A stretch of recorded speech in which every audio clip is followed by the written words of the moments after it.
Hey everybody, it's Sam from Wrestling Overtime, and I want to bring you the news and updates for July 7th, 2020. Now, I want to go back a little bit and bring you some Sunday, Monday, and Tuesday things just to catch you up fairly quickly. Of course, we're going to start off with some great news. Sarah Dobson Rowe, which is Sarah Logan from WWE, announced that she is pregnant, and congratulations to her. Of course, that means we will not be seeing her in the ring anytime soon. It is my understanding that she was released on Black Wednesday from the WWE, but I'm sure with her talent was going to be picked up by some wrestling promotion as soon as the pandemic was over. But with her pregnancy, congratulations again. We will have to wait just a little while to see Miss Sarah Logan or Sarah Rao, whatever name she chooses to come back under. We'll have to just wait a little while before we get to see her. I also want to say congratulations to Pete Dunne, Trent Steven, and Tyler Bate for raising $45,000 from the sale of their Black Lives Matter shirts. They're out doing as much good as they can while they're not wrestling and trying to do things for a great cause. I absolutely loved that Chris Jericho posted and talked about how his match with Orange Cassidy was one of his favorite and best matches in AEW so far. Of course, we've all heard the story about how Chris Jericho really didn't get Orange Cassidy on the independent scene and was kind of against AEW actually signing him. They weren't sure what kind of storylines he was going to be in and what kind of matches he was going to be in. So it seems like he flipped Chris Jericho and now has a fan. I definitely enjoyed the news when I saw that Brian Pillman Jr. is going against Shawn Spears on AEW Dark on Tuesday night. On Wrestling Observer, they said that his MLW contract allows him to wrestle in AEW, which, as soon as I saw that, made me wonder who else in MLW has that stipulation where they can go other places and wrestle. And then, of course, today, Tuesday, MLW's Jared St. Laurent issued a statement about Brian Pillman Jr.'s contract status. A lot of people were questioning it, and he came out and clarified, I think very well, that Brian Pillman Jr. is not released from MLW. He stated that Brian Pillman Jr. is fully aware of MLW's schedule and that takes precedence. He has events booked on October 3rd and December 5th right now, pending the state of the pandemic of COVID-19. And then he said that if Pillman Jr.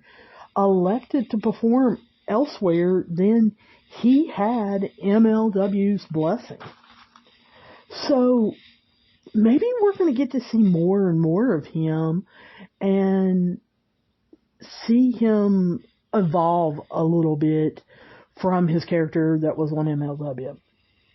Now, Dave Meltzer for Wrestling Observer also reported that Rey Mysterio is working in WWE without a contract. I'm going to be real honest with you guys. I'm not sure why.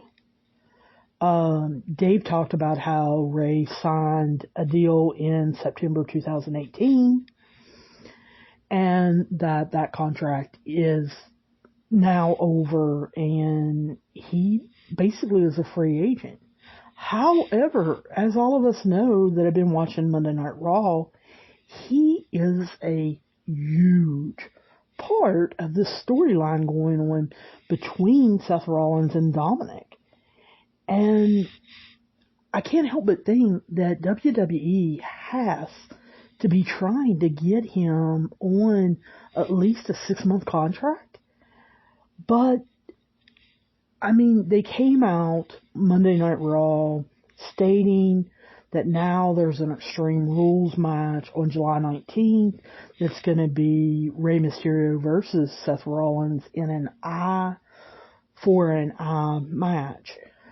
So that leads me to believe, obviously, that somehow Rey Mysterio is going to lose, and that is going to be the end. He will walk away from WWE, retired, I guess, from WWE, and we'll see where he ends up next and what happens with Dominic, whether he chooses to join Seth Rollins for the greater good, or whether it then starts a storyline with Seth and Dominic where maybe it concludes at SummerSlam.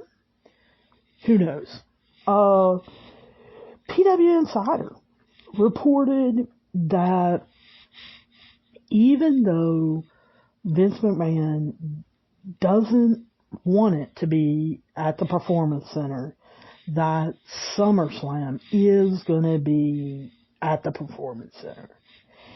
Vince was hoping that he could get it at Fenway Park, but it looks like there is no way with the recent spikes of COVID-19 that he can do that. So, unfortunately, 2020 is turning out to kind of be a disaster for big shows, with WrestleMania 36 being in the Performance Center and also SummerSlam going to be in the Performance Center. Then we have to kind of talk about Triple H's comments to Sports Illustrated. They talked to him about counter-booking AEW. And of course, Triple H said the thing that has been running on Twitter all day, that NXT does not counterbook AEW, that he books what is right for NXT. Trip, I'm not buying that. That seems like garbage. Because would there be a Great American Bash in July if AEW didn't announce that for 2 weeks straight on cable TV for free, not a pay-per-view, they were doing Fyter Fest? No, there wouldn't be a Great American Bash. I don't think that was in their plans. I think they pulled that one out of their butt and kind of threw it in there. Now, as far as Triple H saying that he books what is right, yes, I do agree with that. I think that WWE NXT heard that Fyter Fest was not going to be a pay-per-view, that it was going to be on TNT. It was going to be 2 consecutive weeks. And I think they sat down and really thought through things. They looked at the different storylines that were going on and saw, how can we end this storyline yet create another one? Or how can we get this storyline that we've just started or we've kind of got in the middle to explode and get everybody interested? So, so far, I think Triple H and the NXT creative have done a great job as far as doing that. I mean, a lot of the matches haven't seemed completely out of the blue. They are right along with storylines. Now, some of the storylines I don't particularly like, and we're going to talk about that later this week in the State of the NXT episode that we're doing. But as far as I really think ratings is what drove this. I think that NXT knew if they just let AEW run Fyter Fest that they were just going to get killed in the ratings.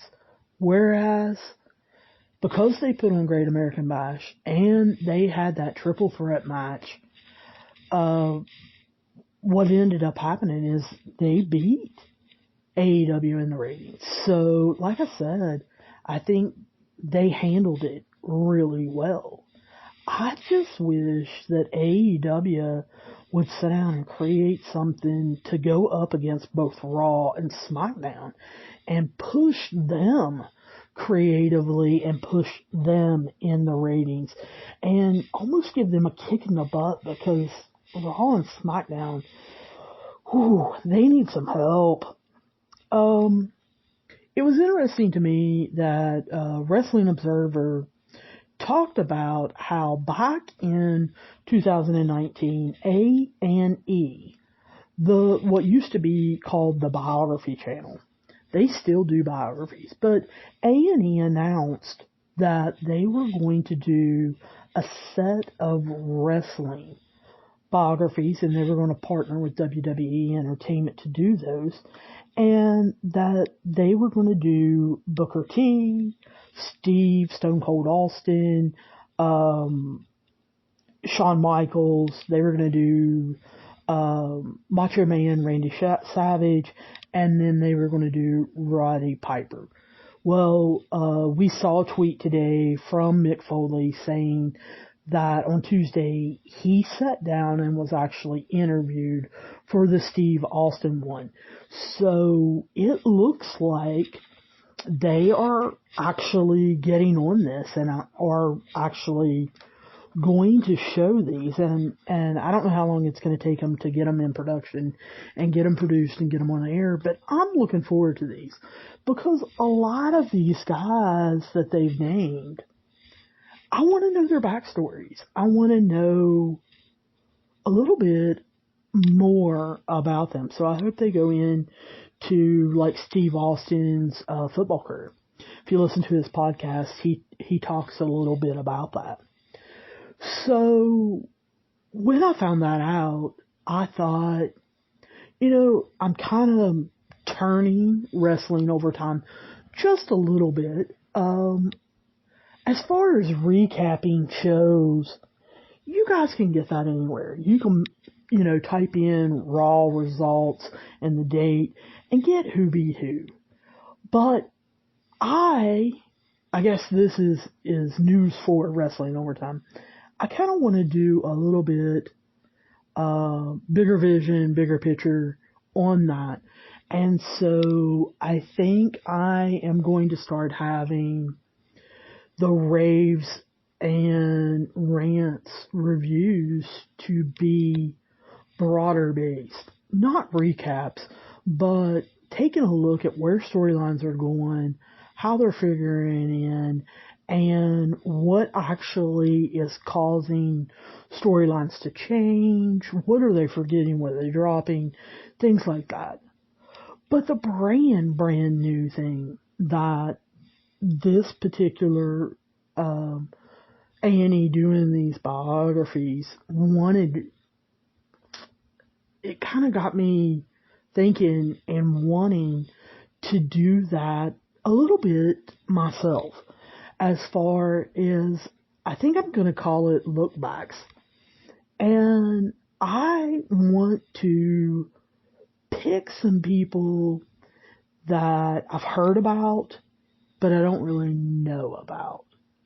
And kind of go into not only their career, but a little bit of their personal life, about how they lived, if there were any controversies going on, how they left the wrestling business, or are they still in the wrestling business in some form or fashion, and then kind of talk about what they're doing now or things like that. And I want to start with a little bit older wrestlers that I've never seen. And if there are tapes on them, whether it be on YouTube or the WWE Network, since Vince McMahon has bought up a lot of different promotions, old TV matches and things like that they did back then, I kind of want to sit down and explore that.